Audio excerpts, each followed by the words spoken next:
Hey, what's up everybody, and welcome back to another episode of News Dose, where I give you all of the latest gaming news, and I'm sorry this video is a little later than usual. I decided to go ahead and wait, that way I could get more up-to-date information on that Resident Evil showcase rather than talking about it tomorrow. So we're going to talk about the Resident Evil showcase and what they revealed there. This is a big Xbox Series X and PlayStation 5 game, and we definitely have some interesting things to discuss with that. Also, the game community has been absolutely freaking out today over a massive potential acquisition. The industry has certainly been consolidating, and based off new reports, we could be seeing an upcoming acquisition worth billions of dollars here soon, so we're going to talk about that today as well. First though, let's go over some of the quick news, starting off with an update for yesterday's video. Yesterday, we did talk about Naughty Dog's next game. There's been a lot of speculation as to what they're going to work on next after they finished up with The Last of Us Part 2. This is a highly talented studio, so there is a lot of interest in what their next game is, whether it be a sequel or a new IP.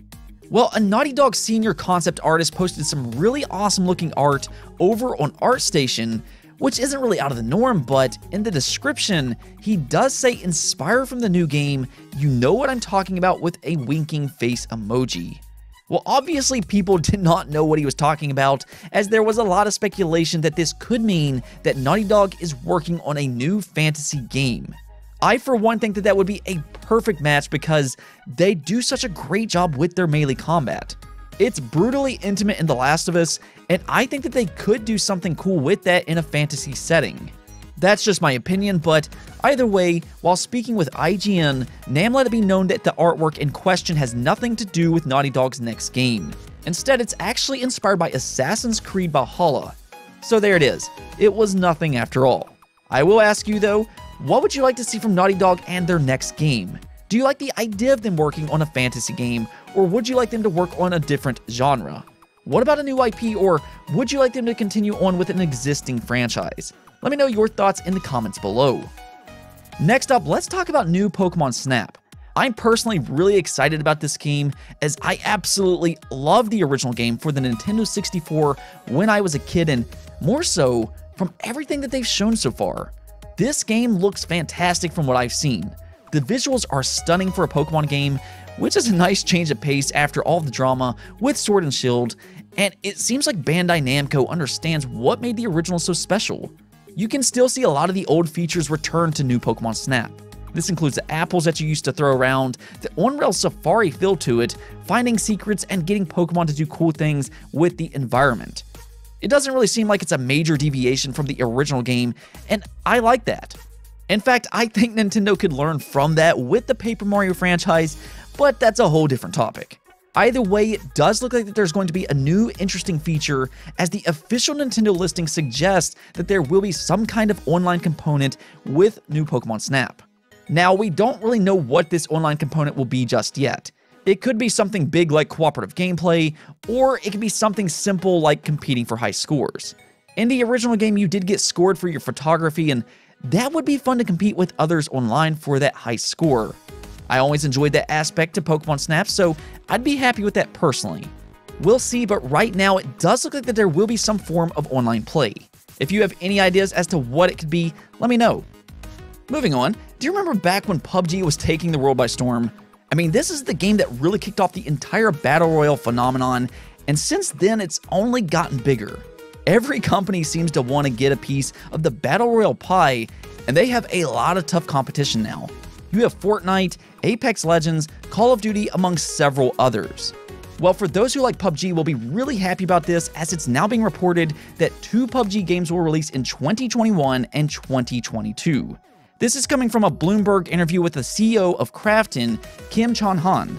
They have expressed in the past that they do not want PUBG to be a one-hit wonder, and as I just pointed out, they've got a lot more competition now. That's where a new release could bring them back into the fold and put them back at the top. Almost like a refresh, or at least that's probably what they're hoping for. They do seem to have some big plans for the PUBG universe though. As of this moment, it looks like the 2021 release will be a mobile game. For hardcore gamers, that's not really ideal, but luckily it appears that there will be a PC release in 2022. There's also Callisto Protocol, which you probably know is the Dead Space spiritual successor. Apparently though, that game is actually set in the PUBG universe. I don't really know how they have a connection, but apparently they do.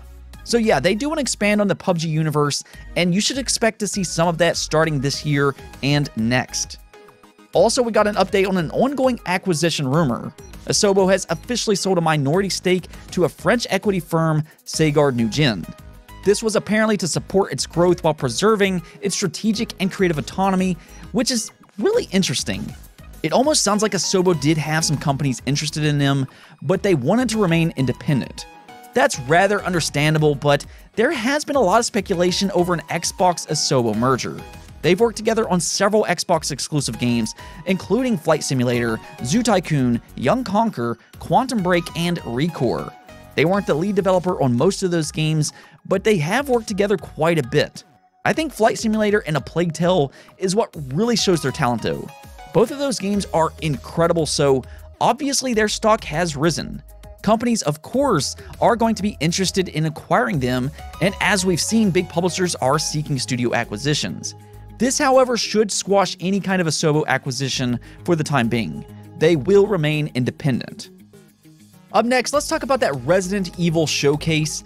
Capcom had quite a bit to reveal here, and yes, we finally got to see some Resident Evil Village gameplay, and thankfully, it looks superb. This is very much a sequel to Resident Evil 7 as you play as Ethan in a castle filled with vampires, werewolves, and monsters. Yeah, this game in particular looks like a big change for the Resident Evil franchise.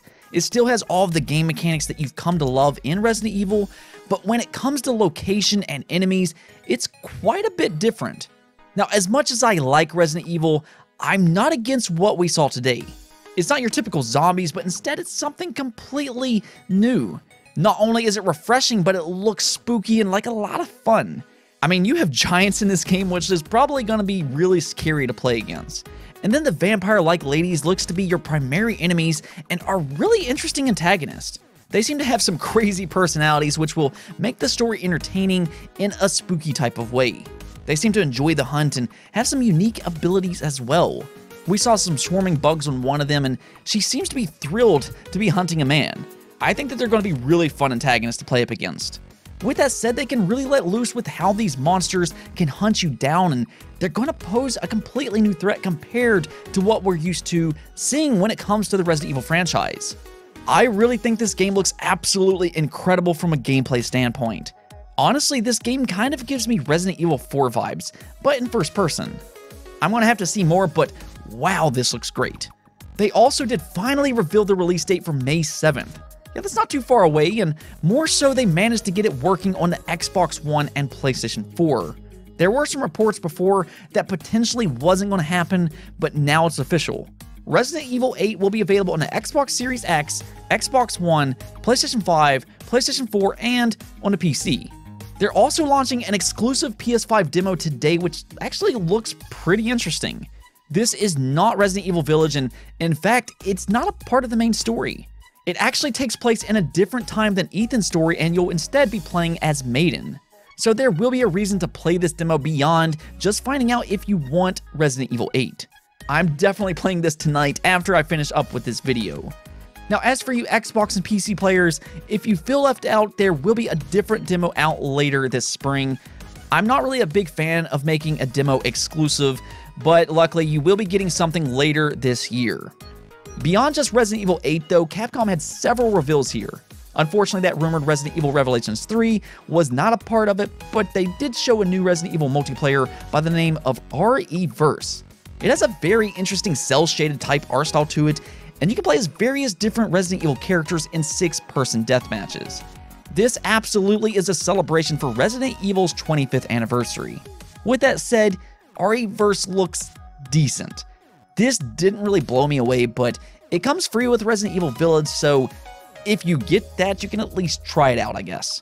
It might be really good for all we know. I guess we'll find out for ourselves. They also showed some footage on their upcoming Netflix series, and they're even doing a collaboration with The Division to bring some Resident Evil costumes over to that game. That was surprising, but it's a cool collaboration. Nonetheless, I thought this was a solid showcase, and it certainly has me excited to play Resident Evil Village. It looks amazing in my opinion, but let me know your thoughts on what you saw today. On to our final topic though, we got another acquisition to talk about. This is reportedly going to be massive too. And no, this has nothing to do with Microsoft either. I know they've been looking for new studios, but this instead is coming from Tencent, which is definitely not a fan favorite. It is being reported that they are raising several $billions to buy a United States or Korean game company. Now, we don't know exactly what company just yet. There's speculation that it could be 2K or Bluehole, but that's all fan speculation by this point.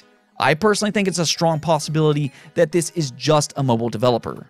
However, this is intriguing or even a little scary for some, so I thought we would at least talk about it today. Tencent has been quietly investing into a lot of studios over the years. They own the League of Legends developer Riot Games, they have a minority stake in Epic Games, and recently invested into Platinum Games as well. There is that question though, what is their end goal?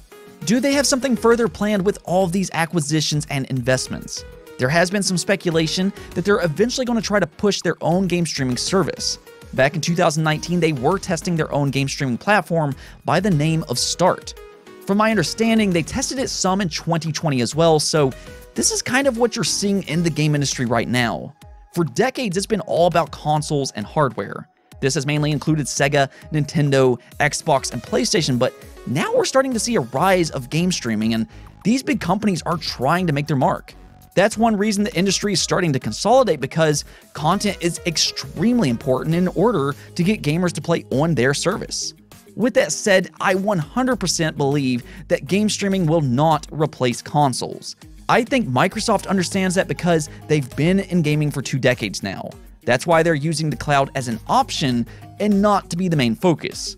They have their own console, and that's incredibly important, as they know.